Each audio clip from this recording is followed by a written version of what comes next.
Weirdly enough, this man is the last character that has nothing but his fists. Okay, that's a lie. When I wrote it, that was true, but then I found another 2 characters that do. My mistake. We'll get to it in like part 3, I think. Forget about it. But honestly, I love this man, and you probably do too if you remember that this was the man that was decapitated by the German flying wing. Also, he's freaking buff for a Lego guy, and his mustache is hella swole as well. He's just an all-around, like, just a wholesome guy. And the only thing that bugs me is that he doesn't have an official name, because that's lame. Because every extra in Star Wars movies had a name. May I remind you of Elon Sleazebagano? I mean, come on, Spielberg, you could have given this guy a cool name like Swolbert Buffman or something. I can't be alone on this one.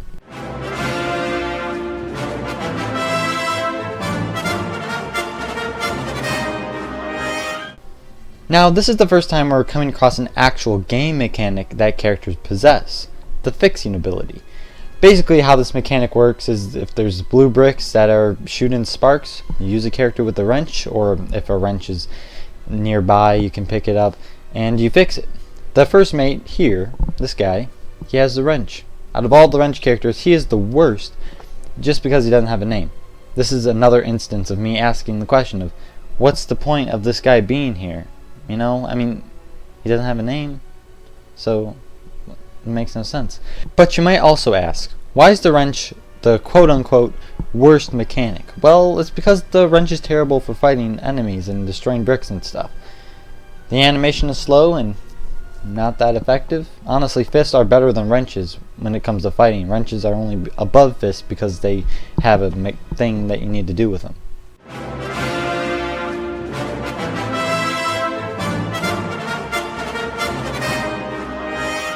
Ah yes, Indy's first savior. If it wasn't for this guy, Indiana Jones's head would be mounted on a spear while his body was being devoured by the HOVITOS tribesmen. Too far? So naturally, Jock also has the fixing ability, which makes sense since he is a pilot and a mechanic. You only play this guy for about 1 minute in the first level, and all you do with him is fix up the plane engine before the tribesmen get you. Even though he had less screen time, I liked him loads more than SATIPO. SATIPO was just an asshat. I'm glad he died, but in this game he survived and was revealed to be conspiring with Belloc.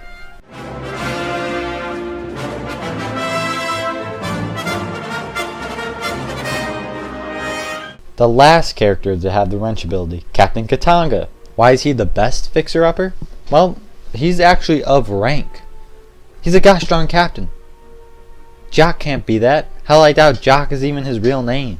And for first mate, that's probably not his real name either. A lot of these fellows with the fixing ability are fake and basic, but Captain KATANGA is the boy. He has an important hat and everything. And anyway, enough of the KATANGA praising. I forgot to mention, another reason why the wrench is the worst ability is because you can usually find wrenches just laying around in levels, so that just makes wrenches pretty much useless.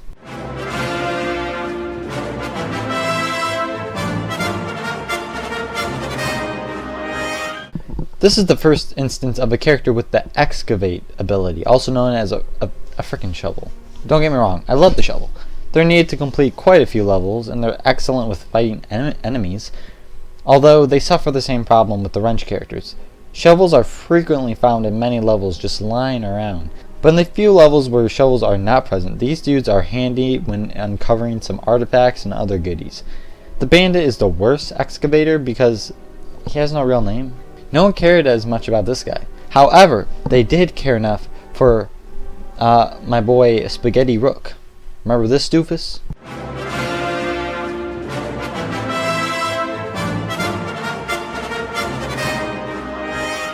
I know I kind of trashed SATIPO earlier while I was talking about Jock, but SATIPO is another excavator, and he's actually pretty good. One thing about him that I appreciate is his jumping ability. I probably won't be talking about jump animations that much because they don't really matter to me, but dang, does SATIPO have a nice double jump. Both him and Indiana Jones have the sleekest double jump out of any character. There are a lot of characters that have a little animation after double jumping, and the animation actually slows down your character a bunch and it's annoying. Some characters, namely regular enemies, fall flat on their face for their double jump animation, and it's a pain. Jock's double jump is him falling on his ass, and SATIPO's jump animation is fast. It keeps you going at a good pace, and I appreciate that.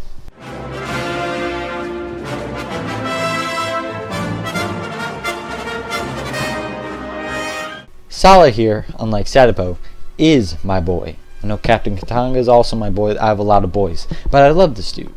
I always feel like he wasn't represented enough, or he wasn't in the Indiana Jones franchise enough, because I'd love to see him more.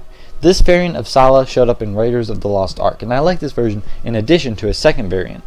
Obviously, both SALLAHs are excavators, so that's why they're ranked this low, otherwise they'd be higher.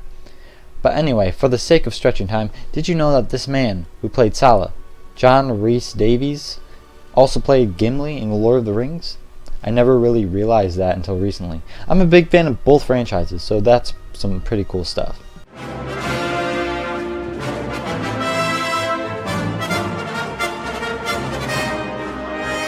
Now, why is the Fez SALLAH from The Last Crusade higher than the Turban SALLAH from Raiders of the Lost Ark? Well, as much as I like turbans, Fez's just rank higher. I told you guys you'll disagree with me at some points. I hope you'll forgive me for this one. For real though, another cool fact about John Rhys Davies for you guys. I'm going to give it to you right now. Did you know that he was offered a cameo in Kingdom of the Crystal Skull? You know, the godforsaken, unspoken fourth Indiana Jones movie? Obviously he turned it down. Maybe he knew the movie was going to be a disappointment. But apparently all it was is just him in front of a green screen clapping. It would have been edited into the wedding scene at the end. And I can see why it turned it down. SALLAH is a beloved character.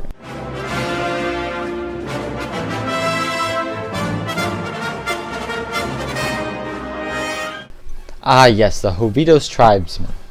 These are the guys with actual weapons. The first guys with actual weapons in this list. And they carry that classic spear. Not much to say about these guys. I mean, you can use their spear as a projectile. For real, there are a few weapons in this game where you can aim it and toss it to cut a rope or something to trigger some action. You don't really use it much. I don't think you ever use it except the castle level in The Last Crusade, and that's the only time that's required to finish a level. And the other times are just to get artifacts. But these HOVITOS tribesmen, they aren't too special.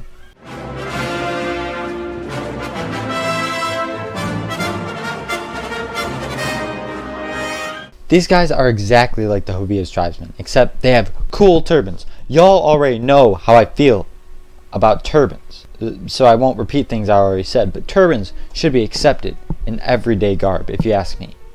Anyway, I'm surprised the PANKOT guard does not have the thuggy ability.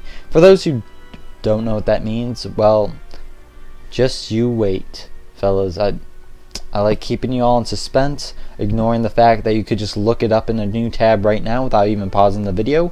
But I guess I can see why the PANKOT guard doesn't have the ability. I mean, they could just be pawns. They don't have no idea about Molaram and his cult in the basement. They don't. So why would they even know? Despite the fact that they tried to kill you in the PANKOT secrets level, so you can probably assume that they know something, but they might not. Whatever, man, whatever.